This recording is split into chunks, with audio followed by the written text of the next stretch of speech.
Hola, sean bienvenidos a Truco Gallo, el podcast semanal sobre actualidad política y económica de Argentina. Hoy es el capítulo número 16. Estaremos junto a Pablo Totó Ibáñez y a Alfredo Cuchu Zayat tratando el siguiente tema. A ver, ley ómnibus, ley donde entran muchas reformas dentro de esa legislación impulsada por el gobierno de Alberto Fernández, donde contempla un dólar diferencial para el turismo. El impuesto que se va a cobrar a las compras en el extranjero, el 30%, una lógica solidaria, una lógica contributiva. Esas compras después se pagan con dólares del Banco Central, digamos, esto hay que explicarlo bien. Y esos dólares, bueno, nosotros tenemos que cuidar mucho. Las retenciones. Porque el dólar está a 63, y entonces lo que hicimos nosotros fue solamente actualizar ese valor fijo que representaba una cotización que no refleja lo que es hoy.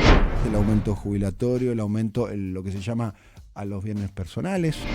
Que si uno tiene los bienes declarados en Argentina, bueno, nosotros de ese modo tenemos unas alícuotas diferenciadas con respecto a si los tiene el extranjero. El impuesto llamado también impuesto al patrimonio o impuesto a la riqueza. Es casi, si se quiere, por lo menos el corazón de las reformas que plantea Alberto Fernández para el primer tramo de su gobierno. Se va a estar tratando en secciones en realidad en las sesiones ordinarias extendidas, extraordinarias, en estos meses, en estas semanas, en estos días, antes de que termine el año.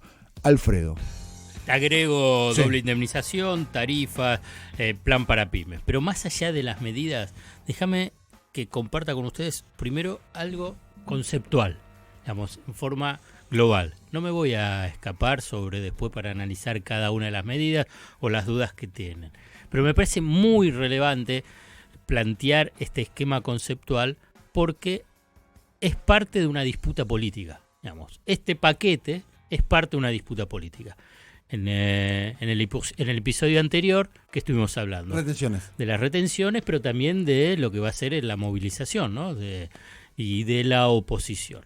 Entonces, ¿cuál es la principal crítica o una de las principales críticas que se le hizo al gobierno de Macri en términos económicos? Es que fomentó la concentración de la riqueza y que deterioró la calidad de vida de las mayorías. Hubo elecciones, hubo un voto, el voto mayoritario fue para la fuerza política que dijo que vamos a ir por un sendero que es el opuesto al que planteó Macri.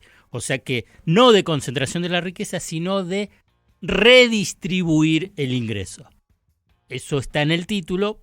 Para ponerle contenido a ese título tienen que venir las medidas. Y son todas estas medidas que vos enunciaste.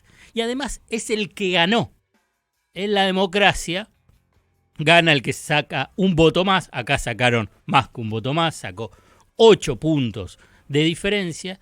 O sea que quien ganó, digamos, la opinión mayoritaria en términos democráticos, en un esquema de democracia formal, votó para que se deje de lado, digamos, las políticas de concentración de la riqueza y se empiecen a implementar políticas de redistribución del ingreso.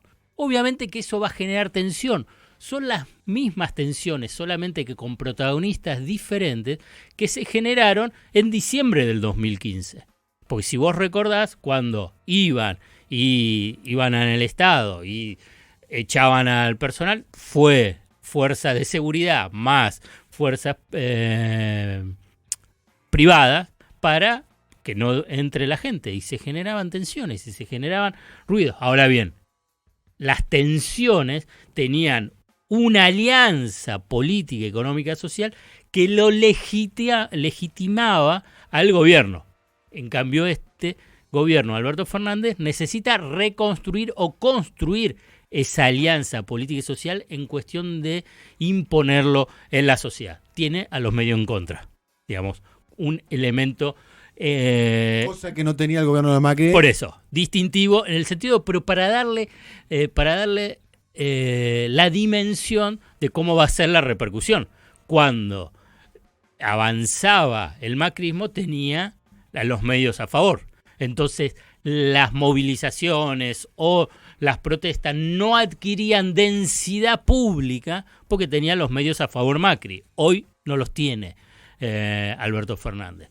Entonces, me parece que esto es muy relevante porque, por ejemplo, ¿quién se puede sorprender que haya actualizado los derechos de exportación que afecta a las patronales agropecuarias? Si esto ya estaba dicho. No es que es algo nuevo. No es que Alberto Fernández dijo algo en la campaña y ahora hace lo opuesto, cosa que hizo Macri. ¿Macri qué te decía? Macri te decía, lo que vos... no vas a perder nada de lo que tenés. Exactamente. Y al revés, apenas subió, empezó a sacarle todo lo que tenía. Déjame hacerte una consulta puntual. Cuando se ponen las retenciones, Duhovne, ministro de Economía, la primera versión, si no me equivoco, decía que iba a ser un porcentaje. Claro, así y es. después hubo un lobby muy fuerte y se puso los 4 pesos fijos. Así es. Digamos, Porque si en aquel momento no hubiese estado la doble gestualidad de poner retención y después dejar que se licúe, hoy esto que pone no significaría ninguna novedad. Pido. El que pedía las retenciones era el Fondo Monetario. El Fondo Monetario Internacional. Monetario. Exactamente. Era casi como una imposición que le hizo... Para el segundo acuerdo.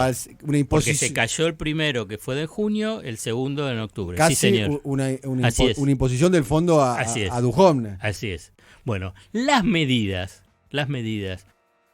que están en este paquete vienen a dar respuesta primero, a cuestiones, a debilidades estructurales de la economía argentina y a debilidades coyunturales del desastre que dejó Macri en la economía.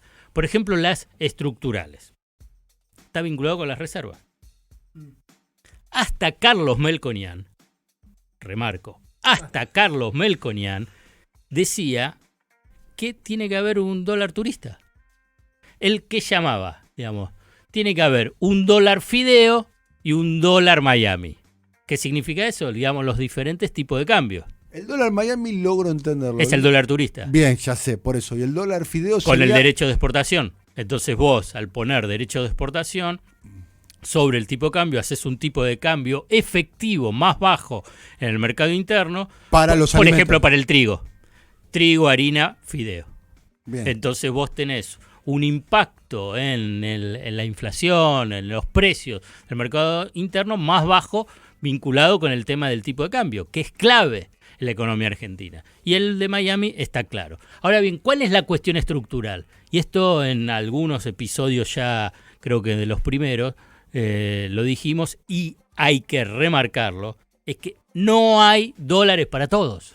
Digamos, la sociedad, los políticos, los dirigentes empresarios, sindicales, digamos, tienen que incorporar, si no lo quieren, es parte de la disputa política, que en Argentina no genera dólares para todos. A ver, creo que la experiencia social juega acá. Creo que hay un nivel, estoy especulando, pero hay un nivel de comprensión de lo que decís vos, de que no hay dólares para todos, mucho más ahora, diciembre de 2019, que diciembre del 2015. Claro, sin ninguna duda. Pero no, la comprensión no significa aceptación. Yo comprendo, no hay dólares para todos, pero yo los míos los quiero.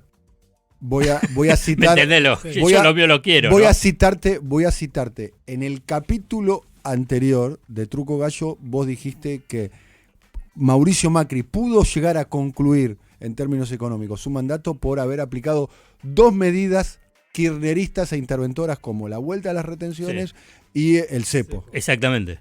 Por eso tiene que mantener la administración, el régimen de administración y control para el acceso a la moneda extranjera. Digamos, está bien, esto nadie lo va a decir, sino que es cepo. Pero es importante porque gran parte de los países administran sus divisas. Esta idea de que no se administre la divisa es un absurdo. Lo mismo que el tema de derecho de exportación. ¿Qué es lo que, si yo te hago rápido la pregunta, obviamente que ya vas a saber la respuesta porque es lo que estoy diciendo. ¿Cuántos países aplican derecho de exportación? De acuerdo a si vos seguís lo que te dicen los economistas del establishment, los analistas. ¿Qué es lo que pensás? ¿Quién pone derecho de exportación? Nadie. No. Se Vos supone- lo decís porque yo te lo estoy haciendo una retórica. Como que fuese una excepción a Argentina poniendo Claro, restricciones. Y en realidad yo no, te lo estoy no lo haciendo, es. claro, te la hago la retórica, entonces vos decís, bueno, casi todo. Bueno, más de 100 países aplican derecho de exportación para diferentes situaciones, cada uno con sus particularidades. Por ejemplo, al revés, ¿no? Francia, ¿a quién subsidia? Al campo. ¿Pero por qué? Porque quiere que la gente no se vaya del campo a la ciudad. Claro, bueno, o sea que acá, ¿qué es lo que se dice? Vos necesitás ponerle derechos de exportación en última instancia porque tenés una industria que es menos eficiente. Lo opuesto que hay en Francia. ¿Pero por qué? Porque es política de Estado. Entonces, que excede a cuáles son los diferentes gobiernos que hay. Pero vuelvo. Entonces, vinculado con el tema del dólar, es para cuidar las reservas. El gobierno de Macri dejó un banco central casi vacío. Entonces tenés que cuidar las reservas. Entonces tenés que desalentar el uso de los dólares para turismo. Eso no significa que no te puedes ir. Te puedes ir. Pagás más. O en todo caso, ¿cuál es el incentivo? Bueno, usá los canutos que tenés de dólares. Entonces, no uses los dólares del Banco Central. Usás tus canutos. Tenés canuto de dólares, bueno, lleva tus dólares. Ahorraste en dólares. No vas a pagar el 30%. No querés pagar el 30%, bueno, usá el canuto de dólares. Entonces, ya no afectás las reservas. Segundo punto, derechos de exportación. Más los impuestos de bienes personales. ¿Quién se puede sorprender? Vuelvo a preguntar, ¿quién se puede sorprender si ya lo había? Una de las primeras opiniones había dicho precisamente que van a contribuir más, digamos, los que tienen mayor capacidad contributiva y los que se han beneficiado durante estos años. Si te pregunto, ¿cuál es uno de los sectores que se ha beneficiado durante el macrismo? Agroexportador, Bueno, minería, bancos. Bueno, entonces van a tener que aportar. Pero ¿por qué? Porque vuelvo al punto de partida. Digamos, porque cambió el gobierno. Cambió su esencia política y cambió su orientación económica, vinculado a redistribuir ingresos. Y además, estos derechos de exportación es la primera etapa. Esto también hay que empezar a analizar. Esto es la primera etapa y además te lo deja trascender, es que acá hubo una actualización, nos vamos a sentar, no digo yo, sino lo dice el gobierno, nos vamos a sentar con la mesa de enlace, con los representantes del sector agropecuario que exceden a la mesa de enlace. Por eso una cuestión es patronales agropecuaria y otra es el campo. Entonces, mesa de enlace, vos tenés más ahí patronales agropecuarias. No habría que descartar subir la licuota por un lado y segmentar por abajo. Exactamente. Esa es la nueva palabra que se viene, la segmentación. Esa es una segunda etapa, porque ¿qué es lo que vos podés observar con esta actualización?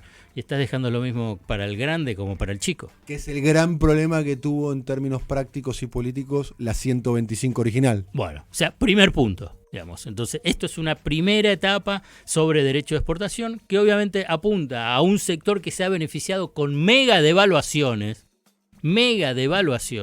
y sin retenciones, porque más allá de esos que mencionamos, de esos 4 pesos, rápidamente fueron licuados cuando el dólar estaba a 35, 38 y se 45 fue a la semana. y terminó a 60. Sí. Entonces fue licuado. Pero a la semana ya se habían fumado, digamos, los 4. 4 años de una transferencia de ingreso obscena de casi toda la sociedad argentina a un pequeño grupo de poder que son las patronales agropecuarias vinculados al complejo agroexportador. Después recursos destinados a las bases de la pirámide de ingresos, jubilaciones, salario, asignación universal por hijo. ¿Quién se puede sorprender? Si además lo estuvo diciendo, digamos, si vos agarrás una de las primeras definiciones de Alberto Fernández, ¿cuál fue? Hay que poner plata en el bolsillo de los argentinos. Bueno, es lo que va a hacer. Después hay una dinámica que a mí no me termina de sorprender. A las horas de que asumió Ginés González García, habló con los laboratorios y medio que en una charla bajó el 10% acordaron casi. bajar. Bueno, se estaba resolviendo en estos días, en estas horas, el tema de un congelamiento de precios en acuerdo con los laboratorios y una rebaja general del precio de los medicamentos. Y también para completar el eje tuyo, esta semana finalmente se va a conocer lo de las tarjetas. Tarjeta alimentaria. La tarjeta alimentaria, que no va a tener nombre, que finalmente va a ser un banco común, va a ser como una bancarización para aquellos que tienen, no va a haber ninguna indicación en la tarjeta, va a ser 2 millones de personas, por lo menos, que son, si no me falla, según el número, van a ser 10.000 o 11.000 millones de pesos que justamente van a ir a esos sectores y que va a comenzar, según lo que está previsto, con los sectores más postergados. Hay una decisión casi simbólica del inicio, que va a ser empezar en Concordia, claro, que es la capital de la desocupación más, y de claro, pobreza. la ciudad más histórica, pobre del país, por los datos, y va a empezar este miércoles, justamente ahí en Concordia, el tema de la tarjeta. Junto con lo que vos decís, digamos, remarco, hay un cambio de orientación política y económica. Y todo cambio de orientación política y económica que apunta a la redistribución de ingresos va a generar tensiones. Va a generar tensiones y disputas políticas, donde vos vas a tener a los grandes medios de comunicación, obviamente, en una posición que va a estar de rechazo, porque va a responder a ese 30, 35, 40% de la población que no los votó. Entonces, y eso va a ser parte de la disputa política. Ahora bien, si vos, en el episodio anterior yo que dije, que no les dé bola. Ahora bien, para avanzar, digamos, el gobierno a lo que pueden ser manifestaciones tanto de la oposición, digamos, de los poderes fácticos como incluso en la calle. Ahora bien, la capacidad que va a tener o que debe tener es cómo administrar esa disputa política. Digamos, la habilidad que pueda tener Alberto Fernández en la administración de esa tensión y esa disputa política. Uno, ¿qué es lo que pudo observar, digamos, con historia, digamos, con el aprendizaje de la historia de esos 12 años y medio de kirchnerismo? Que hubo una primera etapa que supo cómo administrarla y después generó unas situaciones de tensión extremas que uno puede decir, y bueno, podías haber sido un poquito más flexible, podías no haberle dado tanta bola a cada una. Surge a partir de una derrota. Sí, 125 es una derrota. Sí, sí. No estoy, digamos, yo lo que estoy diciendo es simplemente como referencia, no como para hacer algo histórico de lo que fueron esos 12 años y medio, sino simplemente decir, bueno, la relevancia de esta disputa política para el gobierno es cómo va a saber administrarla, no que se enloquezca por que va a tener oposiciones. Saberlo, ¿sabés qué pensaba y analizando eso? Que posiblemente lo que ocurrió en el 2008 era, quizá no había, corríjanme, digamos, o discutamos o debatamos eso, me da la impresión que no se sabía que la reacción... ¿Cómo podía ser la reacción? Ahora uno tiene la experiencia. En ese momento quizá se subestimó cuál podía llegar a ser la reacción de lo que genéricamente se conocía con el campo, que no era solo el campo, que naturalmente tuvo componentes además, políticos y era adicionales. Toda esta descripción de disputa política que hizo Alfredo era la primera vez que se planteaba en esos términos. Pero por eso digo, no se conocía esa grieta tan manifiesta y que el volumen de la reacción adversa. El concepto patronal agraria, el concepto no estaba. El concepto partido mediático, complejo mediático sosteniendo esa idea era absolutamente novedoso. Obvio. Existía eso, pero... Bueno, Alberto conoce esa experiencia. Vaya si la conoce. Alberto, digamos, tiene una posición, digamos, de ser más articulador, operador, mediador. Entonces, yo pongo, digamos, cuando planteo ese desafío, yo pienso que tiene la capacidad para administrar esa disputa política sin llevar la situación a cuestiones de no retorno. Más aún, porque la verdad que la economía argentina, el contexto regional no te da, no debería dar, no te tiene que llevar a esa situación, porque es muy frágil la situación económica y el contexto regional no ayuda para nada. Bueno, hemos concluido un nuevo capítulo de Truco Gallo. Muchas gracias a todos los que están participando, muchas gracias a todos los que se comunican con nosotros a través de las redes sociales.